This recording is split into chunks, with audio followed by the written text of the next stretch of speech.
লাইটটার একটু কাছে ধর।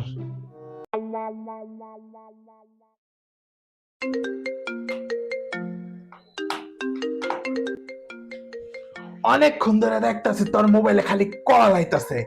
ফোনটা রিসিভ করবি আর লাউড স্পিকারে দিবি। হ্যালো বেবি, কি করো তুমি?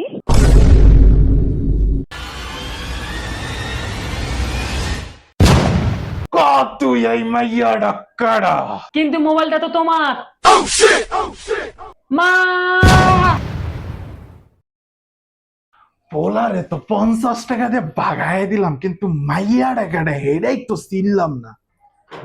হ্যাঁ দোস্ত, আজকে তো বাবার থেকে 50 টাকা কাম হয়ে গেছে গা। কালকে তোর বাপের উপরে টেকনিকটা অ্যাপ্লাই করুন না, কি কস?